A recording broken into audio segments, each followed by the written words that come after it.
Hello students, welcome to the history class, and once again we shall continue with the class. And in my last class we have discussed about the 1919. One was the Rowlatt Act, who introduced and why they introduced, and why Mahatma Gandhi launched the nationwide Satyagraha movement against the proposed Rowlatt Act. We also talk about the infamous incident that took place in Jallianwala Bagh Park in Amritsar. And you see here, today we are going to begin with another topic, that is the continuation of our last topic. Still we are into the 1919. And you can see that the Rowlatt Satyagraha spread throughout the nation, but still in some places like in cities and towns it was limited. And due to the infamous Jallianwala Bagh Massacre incident, Mahatma Gandhi decided to call off the nationwide Satyagraha movement. And now Gandhi thought that he would introduce a broader movement where people from the cities and towns as well as the people from the countryside, that is beyond the cities and towns, can also participate, and where he can bring both the Hindus and the Muslim together, or unite the Hindus and the Muslim to fight against the Britishers. You see here in the blackboard, Gandhi was certain that to launch or organize such a movement, he will have to unite both Hindus and the Muslim. You see here, India was the colony of the Britishers for 200 years. Now, to fight against these Britishers, it is not possible that only the Hindus should participate in the movement. He wanted that before we fight against the Britishers, we Indians, both the Hindus and the Muslims, should unite together and should fight for one common goal, that is the India's freedom, which we have been looking for a very, very long time and many, many years. And one way of doing this, he felt, was to take up the Khilafat issue. Now we don't know what is this Khilafat issue. We have to discuss a little bit in detail. And let us have a look at the Khilafat issue. You have one question here. What was the Khilafat issue? Who formed the Khilafat committee, or who were the founders of the Khilafat movement? And before we go with that, let us have a look what happened between 1914 to 1918. The First World War occurred or broke down in the year 1914. You can see here, I have underlined, you can see, and it lasted for 4 years, from 1914 to 1918. Here, the First World War was fought between the Allied powers and the Central powers. You can see the Allied power here, this side. The Allied power includes a powerful country like England, and you have France, and you have USSR, and United States of America also entered into the war in the year 1917, just before the war actually was ended. And on the other side, the Central powers, you have Germany as the leading nation, and the Austria-Hungary and the Ottoman Turkey. I am not going to tell you in detail what happened during this First World War between the year 1914 and 1918. Now let us have a look. What was the issue of this Khilafat movement? We shall discuss the Khilafat issue, why they started. This Khilafat issue, or the Khilafat committee, or the Khilafat movement actually started in India, Bombay. It was not in the Ottoman Turkey. It started in India itself. What was the problem there? You see, when the First World War ended, definitely the victorious nation, you can see the Allied power, that is England, France, USSR, and the United States of America. With the entry of the United States of America in the year 1917, the Central power like the Germany, Austria-Hungary, and the Ottoman Turkey were defeated during the First World War. Now you see, there was a rumor. I have written here rumors. There was a rumor here, you can see. I have actually circled it, the rumors. The First World War ended with the defeat of the Central Powers, and there were the rumors that a harsh peace treaty was going to impose on the Ottoman Emperor, the ruler of the Ottoman Turkey, you see. And the head of the Islamic world, that is the Khalifa, they call it. Sometimes they call the Khalifa, sometimes they call the Sultan. Okay.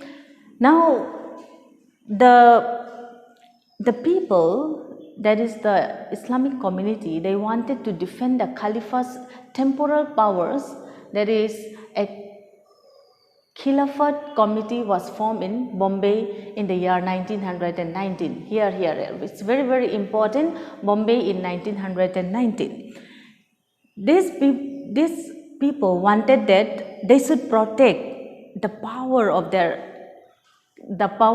Khalifa, their Sultan. So they started to form a committee in order to bring back the power. They did not want that they should also be ruled by the Britishers, or they should come under the control of the Britishers. Now you can see the common enemy. India was also fighting against the Britishers. India also wanted that we should be liberated from the burdens of the Britishers. And now the Islamic community also wanted that the Britishers should not take away the power of their Khalifa, that is their leader, the head of the Islamic community back there in Ottoman Turkey. So there is a common goal here, a common enemy, that is the Britishers. Now Mahatma Gandhi can see very clearly that this is an opportunity, this is a chance to bring both the Hindus and the Muslims together under one umbrella and fight against the Britishers. So now let us find out who were the founders of this Khilafat movement. You can see here, founders of the Khilafat movement. The first one, Muhammad Ali, and the second one, the Shaukat Ali. Sometimes we call them the Ali brothers. The Ali brothers started this movement or the Caliphate Committee in Bombay in the year 1919 in the month of March. Now, in the year 1920, that is in the month of September, there was a Congress session. There was a meeting among the Congress leaders. Here, Gandhi convinced the Congress leaders the need to start non-cooperation movement in support of Khilafat as well as for the Swaraj. Gandhi proposed during this meeting, okay, you need to remember this Calcutta session of the Congress in 1920, here where Mahatma Gandhi proposed, or he convinced the Congress leaders that now they should start a non-cooperation movement. When we talk about a non-cooperation movement, definitely not to cooperate. The meaning of non-cooperation movement here means not to cooperate. Not to cooperate with whom? Definitely with the colonial rulers. Not to cooperate with the Britishers, or not to cooperate with the colonial rulers in India. So let us have a look some other important points we have. That is,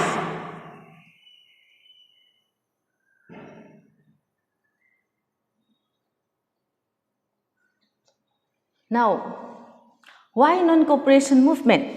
There can be any other movement, yes or no? Why Mahatma Gandhi wanted that the next movement, that is after the Satyagraha movement, he should take up, or the India should take up the non-cooperation movement? Why not the other movement? We can have Indian movement, we can have Bharat movement, we can have Hindustan movement. But he did not think of all those Bharat movement, Indian movement, or Hindustan movement or something. But he very, very carefully selected the name of the movement known as the non-cooperation movement. Now we see in the year 1909, Mahatma Gandhi wrote a book, the name of the book, Hind Swaraj. This is going to be very, very important for you for the MCQ, okay? I have circled it here. You can see the Hind Swaraj, a book written by Mahatma Gandhi in the year 1909. What was the content of this book? Now, Mahatma Gandhi mentioned very clearly about why the rule of the British in India was so successful. According to Mahatma Gandhi, which was written in Hind Swaraj or in his book, he declared that the British rule was established in India with the cooperation of Indians and had survived only because of this cooperation. If the Indians refused to cooperate, British rule in India would collapse within a year and Swaraj would come. You see, Mahatma Gandhi clearly mentioned that. Definitely, I also agree with the Mahatma Gandhi. I am sure you will also agree with his idea. You see, the Britishers coming from a very far land. They did not speak any Indian local languages. They neither know how to cultivate or how to plant, or it was a completely an alien lands for them. But how their rule was so successful? Definitely we Indians, the Indians during those days associated with the Britishers, and they have supported them, they have cooperated with the Britishers. That is why Mahatma Gandhi said that the British Raj or the British rule in India was successful only because that we Indians have cooperated with them and we have supported them. If we could have not cooperated with them, then definitely the rule of the Britishers will never last in India. It could have ended within a year or within a month. That is what Mahatma Gandhi stated in his book Hind Swaraj in the year 1909. You have to remember this. This topic is very, very important. The year is important and the contents are also important. Now, he only proposed the idea of the non-cooperation movement. That was during the Congress session in the year 1920. It has not become a movement. Now, how will they form a movement? How will they turn this idea, this proposal into a movement or into a reality? Let's have a look.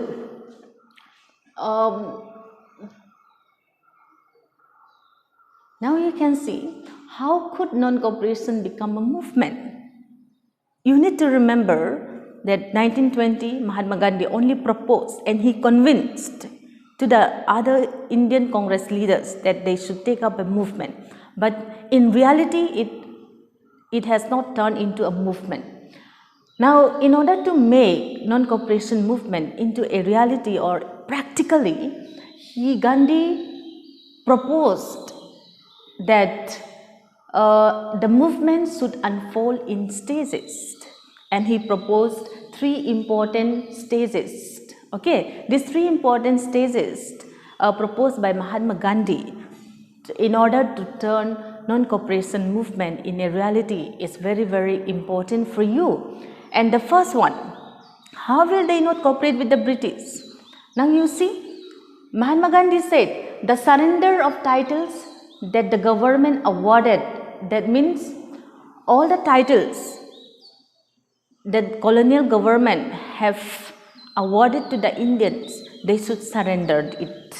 Secondly, he said boycott of civil services, army, police, courts, legislative council, schools and foreign goods. All these things should be actually boycotted. That means they should not associate with any institutions or any government offices which are related to the colonial government or the Britishers. Okay. Then we have in a third place, we have in case the government use repression, full civil disobedience campaign would be launched. These are 3 important stages suggested by Mahatma Gandhi in order to turn non-cooperation movement into a reality. Remember the first one, surrendering the titles awarded by the British government, and secondly, boycott of civil services, army, police, courts and legislative council, schools and the foreign goods. But if the British repressed back, or if the British reacted back against the boycott of these institutions or the surrendering of their titles awarded by them, then Mahatma Gandhi already have in his mind that he should launch a full civil disobedience movement in India. Okay, so let us go to the next. But you see, Mahatma Gandhi was not only the leader of the Congress, Indian National Congress. There were also many other Indian National Congress. Now Mahatma Gandhi was very clear about what he wanted to do, why he wanted to launch the non-cooperation movement. But what about the others? What about the others Congress leaders? You see, they were very concerned. The other Congress leaders were concerned about this proposal. They were reluctant to accept because they feared that there can be more problematic in future. Now, however, Congress session at Nagpur, December 1920, here 1920, please make sure this one is 1920. It is very important because this is the place in the year 1920, in the month of December, in a place known as Nagpur, the non-cooperation program was adopted. That means the Congress leaders along with Mahatma Gandhi, they decided that they should launch the non-cooperation movement in India. So this is very important for you. Now you see the above discussion, we may have some important question. The first question, why did Gandhi decide to unite both Hindus and the Muslim? This is very important question. Okay. Then who were the founders of the Khilafat movement? State three important stages suggested by Gandhi to make the non-cooperation a movement. These three important questions you write down at home in the booklet provided to you from the school itself, and you should take it very seriously, and I will be checking your copy once a week. And that is these three questions you prepare at home. And for your map work, in my last class also I gave you three important places for your map work, that is the Champaran, Kheda and Ahmedabad.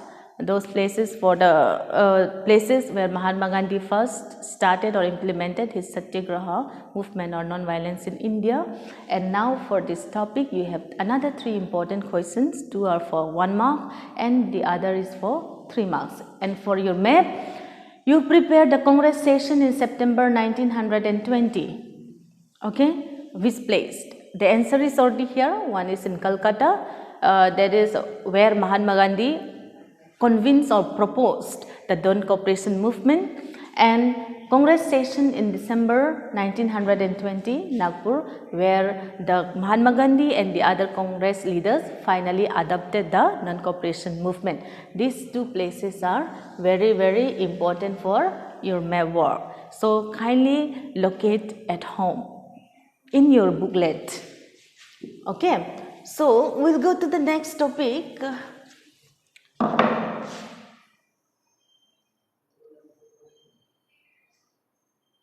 Okay, non-cooperation movement, after they adopted in the year 1920, started in 1921. People from different social backgrounds participated in this movement with their own different aspirations. All of them responded to the call of Swaraj. The term meant different things to different people. You see, people belonging from different social backgrounds, they actually participated in the non-cooperation movement, but their goals and aspirations are all different. Now you all are sitting at home. I am teaching you here in the school, and there are so many other neighbors. You see, all our thinking, our ideology, our mindset will not be the same. We may have different goals, different aspirations in life. So the Indians, during that time, they participated in the movement, but they have their own different goals and different aspirations. But they were all aware of what is this Swaraj is all about. Now let us see the meaning of Swaraj. Why we use the word all the time Swaraj? Now you see here the meaning of Swaraj. Swaraj here means self-government or independence or self-reliance. They were not thinking of full independence of the nation at that point of time. They only wanted that we should have our own government. We should not depend on the Britishers, or we should not depend on others in order to progress our nation or in order to develop our people. That was the main idea of the introduction of this Swaraj. Swaraj here means self-government or independence or self-reliance. Now, the non-cooperation movement actually started in different places. In the beginning, the non-cooperation started in cities and towns.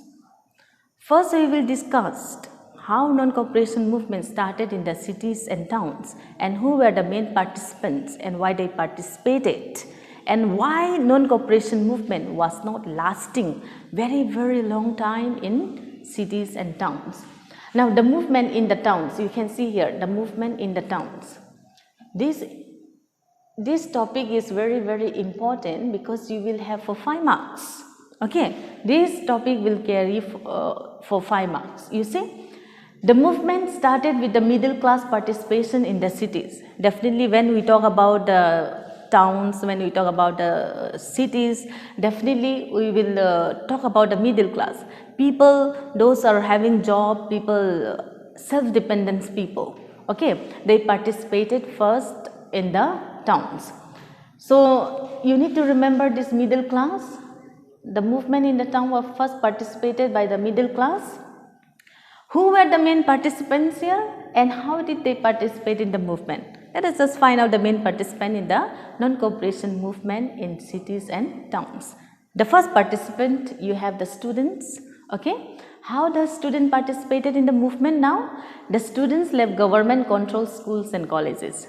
That means those students who are going to schools and colleges run by the Britishers, they boycotted or they quit. They stopped going to government college and schools. And the second category, we have the headmasters and the teachers. The Indian headmasters and the teachers, they resigned from their jobs.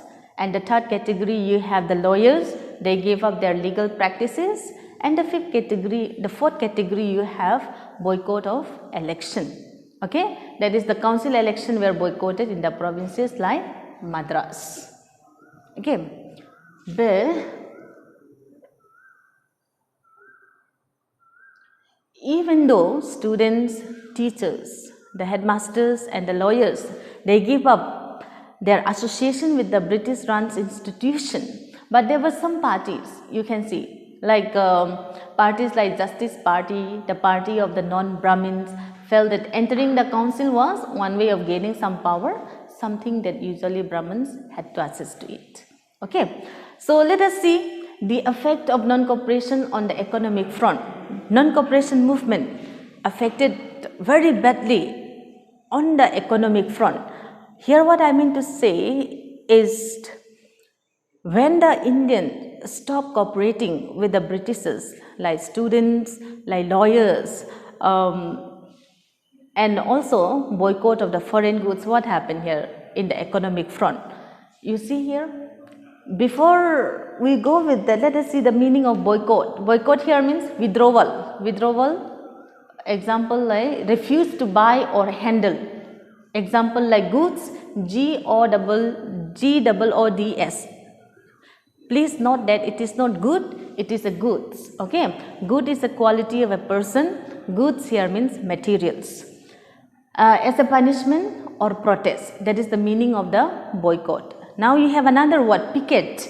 Picket here means a form of demonstration or protest by which people block the entrance to the shop, factory or office. You need to know the meaning of boycott and you need to know the meaning of picket. Okay.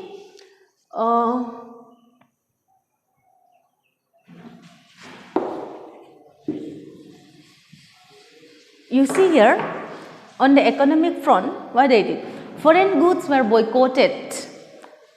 That means the withdrawal of the foreign goods. Foreign goods here means goods produced by the colonial government. Okay, liquor shops were picketed. Liquor shop, you know the liquor shop, the wine shop were also picketed, and foreign cloth burnt in a huge bonfire. The market where they used to sell the cloth in the market were actually fired.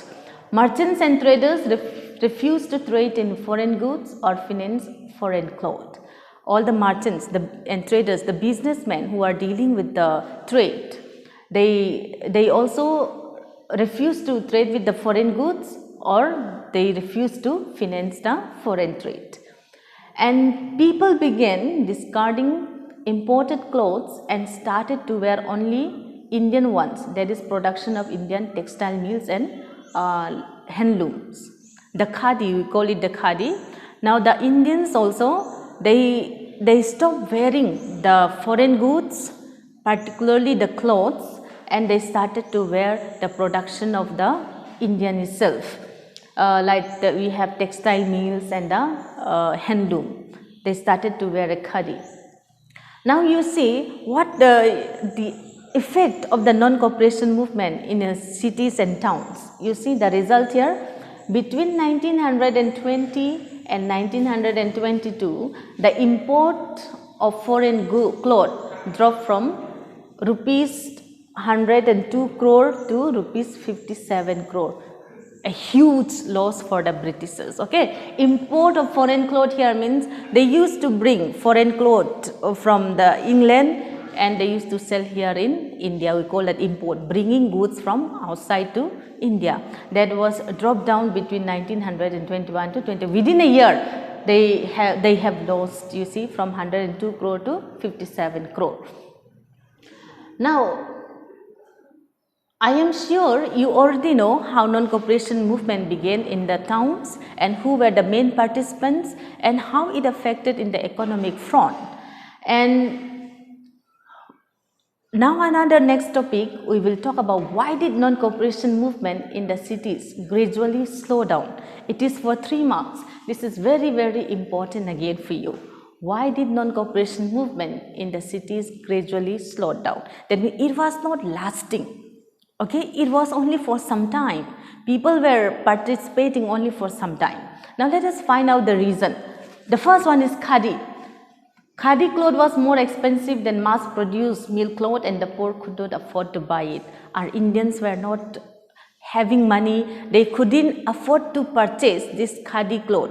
Khadi cloth, indigenous produced cloth, were very, very expensive. Now also you can go to the market and you see.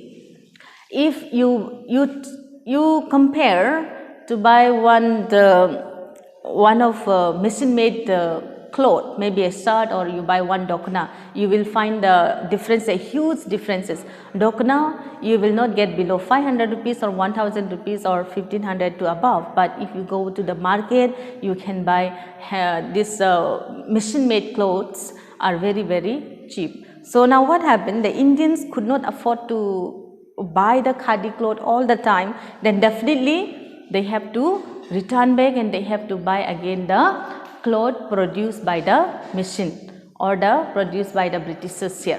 That was the first reason.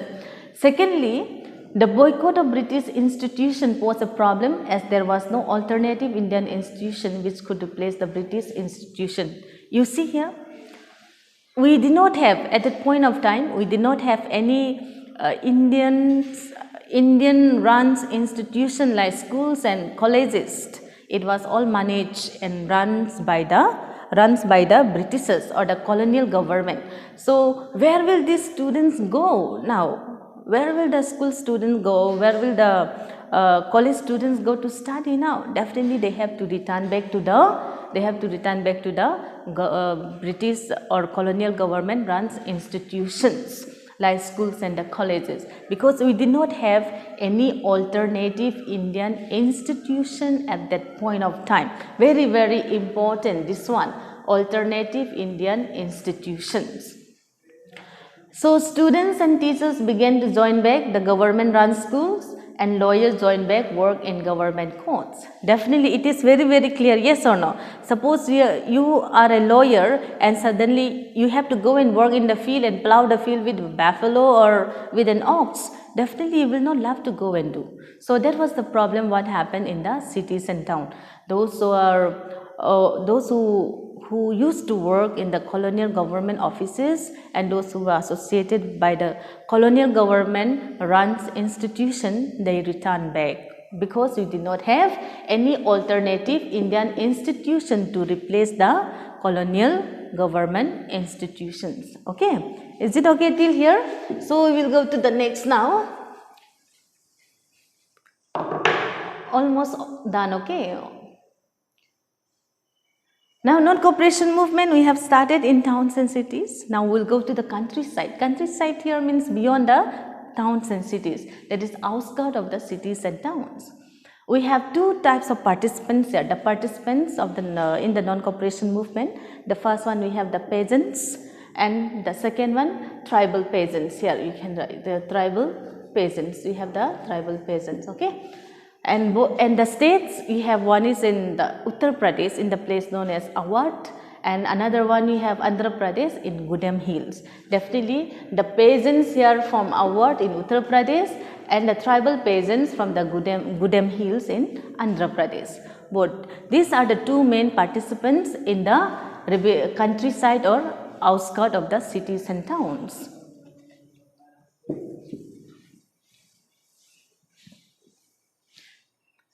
These two important states are very, very important. These participants, peasants from Awadh, you will have for 5 marks, and Gudem Hills also you will have for a question for 5 marks. Now first we will discuss the Awadh, that is in Uttar Pradesh. See the main participants, we have the peasants. Who was the leader? If you form any movement or if you take up any committee, you need a leader, or if you run any institution, school, you need a principal. Same thing, they have a leader, they need a leader. So let us find out the leader of these peasants, okay. Their leader, the first one, Baba Ramchandra,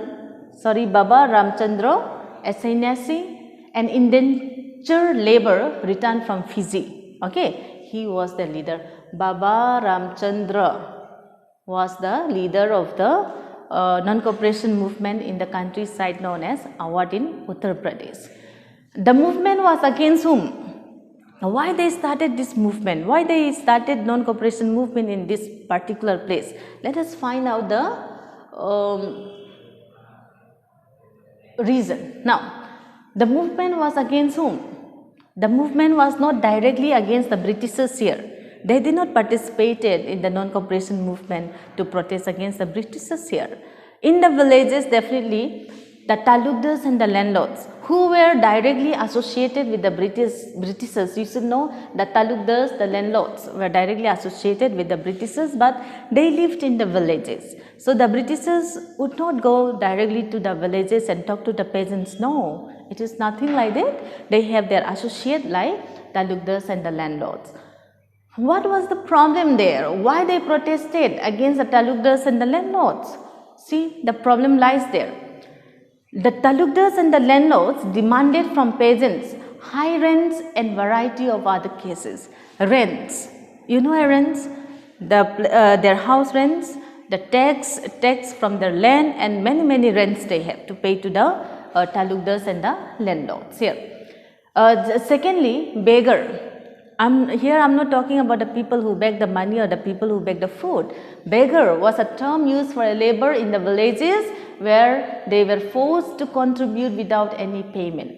Very often, both the talukdars and the landlords, they enforce the beggar among the peasants. That means the peasants will have to contribute or will have to work in any field without any payment. That was hard, isn't it? It was very difficult. The peasants in the first place did not have money to pay their rents to the talukdars and the landlords. At the same time, they have to work or they have to perform a beggar without any payment. That was the problem here in Awadh, and they protested against the talukdars and the landlords. What was the demands of the peasants now? You need to know the demands of the peasants. You have the peasants demanded that there should be a reduction of revenue. Revenue here means tax, money. Okay, reduction of revenue, the abolition of the beggar. Abolition here means remover of the beggar, and social boycott of the oppressive landlords. Okay, you need to know this social boycott of the oppressive landlord, and ban of the night hobby. Okay, night hobby here organized by the Panchayat to deprive landlords of the services of the barbers and the washermen. So these were the demands of the peasants from Awadh in Uttar Pradesh. You see, during this 1920 to 21 in Awadh in Uttar Pradesh, there was one sabha. They formed one sabha. They call it Oud Kisan Sabha. Here, Kisan here means the peasants. You should know it. Who actually organized? Let's see.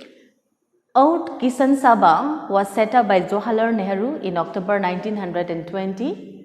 He was accompanied by the leader of the movement, Ramchandra, and within a few weeks and months, we have 300 branches had been set up in the villages. Okay. Now, what was the different form of protest in Awadh? What did they do? What did the peasants do? We need to know. In the year 1921, you see, houses of talukdars and merchants were attacked. That means the houses where talukdars and the merchants used to live were attacked by the peasants. Bazaars were looted and the grain hoards were taken. In many places, local leaders told the peasants that Gandhi had declared no taxes were to be paid and land was to be redistributed among the poor. These were declared by the local leaders in Awadh itself. So, under this topic, you prepare a question and answer for 5 marks. You need to know the leader against whom they protested, what was the problem in Awadh in Uttar Pradesh, and what was the demand of the peasants, as well as the different form of protest in Awadh and the Oud Kisan Sabha also you will need to include. Clear? So now we have completed the Awadh, that is in the countryside. We completed with the non-cooperation movement in the towns and in the countryside like Awadh. One more place is left. That is the Gudem Hills. Gudem Hills is in the Andhra Pradesh. We are going to talk about the tribal peasants who used to live in the hilly regions. Like me, I live in the hilly region. Same thing. You see, the people from Gudem Hills also they protested against the Britishers. Here in Awadh, they were protesting against the talukdars and the landlords. Remember that. But in Gudem Hill in Andhra Pradesh, they were protesting against the colonial government. What was the name of the movement in Gudem Hill here? The name of the movement, we call it the Militant Guerrilla Movement. You must have seen guerrilla. They call it a guerrilla movement. This movement was very, very interesting. Okay. Who was their leader now? Their leader was Alluri Sitaram Raju. Okay. He was their leader. Alluri Sitaram Raju. And he was believed to have very interesting personality. Let us have a look about his personality. You see, it was claimed that he had a variety of special powers. He could make correct astrological prediction and heal power. He could survive bullet shots. Suppose if somebody shoot him with a gun, he will not die. Okay, there was a belief. And if somebody predict your future, he can make it correctly. And the rebels proclaimed that he was the incarnation of God. That is how they saw their leader, their leader whose name was Alluri Sitaram Raju in the Gudem Hill. Now his ideology was a little different from Mahatma Gandhi. In fact, we need to remember that he was greatly inspired by the non-cooperation movement, particularly with the ideology of Mahatma Gandhi. But a slightly different, the ideology of Mahatma Gandhi and the Alluri Sitaram Raju, slightly different. Let's have a look what kind of ideology he believed. some common factors between Alluri Sitaram Raju and Mahatma Gandhi. Both Mahatma Gandhi and Alluri Sitaram persuaded the people or the rebels to wear khadi and give up drinking. That means they should wear only Indian made clothes and they should not drink. And but this is the different, this is their common factor, but the different factor you see. Mahatma Gandhi believed in non-violence, in gaining the freedom or in liberating our nations, but Alluri Sitaram Raju believed in a force, using a force. He did not believe in non-violence, but he believed in using force or using violence in order to liberate our nation and our people. Okay, so let us see what was the problem in Gudem Hills here. What kind of problem they faced, why they protested against the Britishers, and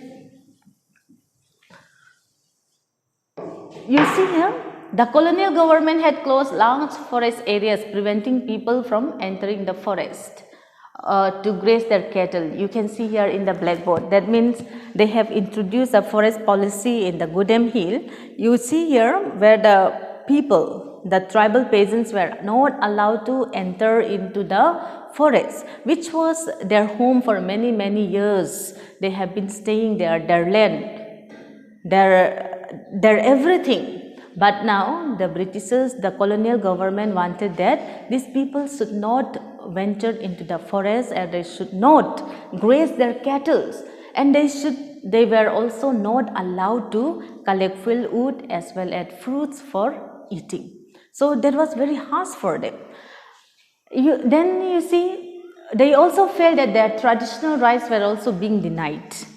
The tribal peasants feel that their traditional rights were being denied, and colonial government forced the rebels to contribute beggar for road buildings. You see, for building the roads, same like the peasants from Awadh, this colonial government also enforced beggar in Gudem Hills. Okay, these were the main problem faced by the tribal peasants in Gudem Hill in Andhra Pradesh. Now their forms of protest, what did they do? Like in Awadh, they attacked the houses of the talukdars and the merchants, and they looted the markets or the bazaars. But here in Gudem Hill, not the houses of the talukdars, neither the merchants. They attacked police station, directly they attacked the police station. They attempted to kill British officials and carried on guerrilla warfare for achieving Swaraj. That means many of the times they continue without showing their movement in different areas, in different places, and attack the British official as well as the British runs police station. Now we have completed with Awadh in Uttar Pradesh. You already know their problem, and we have completed with the non-cooperation movement in the Gudem Hill. The last one, non-cooperation movement in Assam. Swaraj in the plantation, that is in Assam. The people, particularly the workers in the tea plantation, we are going to talk about workers in the tea plantation in Assam. Assam was very, very famous for tea from the very beginning, and till now also it's very famous.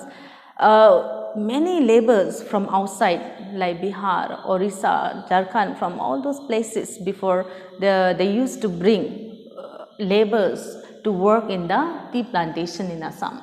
What happened now when they heard about the non-cooperation movement and about Mahatma Gandhi, they also wanted freedom. They also want to liberate themselves from the oppressors. Now you see, the main participants, tea plantation workers in Assam, for them freedom meaning is very, very different. For the rest of the people, when we look in the towns and cities, in the countryside, in different parts of India, they were all talking about liberating our nation, liberating our people, and also gaining the Swaraj. But for them, freedom here means very, very different. Let us see what was the meaning of freedom for the people, particularly the workers in the tea plantation in Assam. Meaning, freedom meant the right to move freely in and out of the confined space in which they were enclosed, and retaining a link with the village from which they had come. That means they were kept in a large estate. When they were kept, they were not allowed to move anywhere, any place. The workers were forced to stay inside the estate, and now they wanted that for them freedom here means they should be allowed to move in and out of the estate, and also they should be allowed to have a link. They should be allowed to have a connection with the villages and the people where they have come from. That was the meaning of freedom for the tea plantation workers in Assam. The problem here, what was the problem? Problem here, in the year 1859, the Britishers passed an Inland Immigration Act, very, very important, an Inland Immigration Act in the year 1859. What is this act is all about? You need to know the meaning of this act. You might get a question on this. According to this act, plantation workers were not permitted to leave the tea gardens without permission. Till here, according to this act, plantation workers were not permitted to leave the tea gardens without permission. Even if they get a permission, it was very, very rare, and they never get. In fact, they were never allowed to go out from the tea garden or the estate. Now, their form of protest, let's see. They defied the British authority. That means they did not follow, or they did not obey the British authority. They left the plantations, they left the tea garden, and they were going towards their home. But we need to remember that these people never managed to reach home. On their way, when they were going to the railway station, or while they were escaping from the tea garden or from the tea estate, they were caught by the police. And whenever they are caught by the police, what was their condition? They were brutally beaten up, and they were brought back to the tea garden itself. So that was the problem in Assam. Now all of you should know that non-cooperation movement took place or started first in towns, and you should remember the main participants, their form of protest, and then you go to countryside, that is in the village area. Particularly, we have a case study on two places. One is in Awadh, that is in Uttar Pradesh. Their leader, Baba Ramchandra, and their form of protest, their demands, and why they protested, and against whom. And same thing in Gudem Hill also. You need to know about their leader, the personality of their leader, against whom they protested, and what was their demands. And you do the same with the Assam. And these three important topics are very, very important for you, and significantly you prepare questions and answers based on this topic for 5 marks each. Okay, so thank you. I will see you again with the next topic. Okay, have a nice time.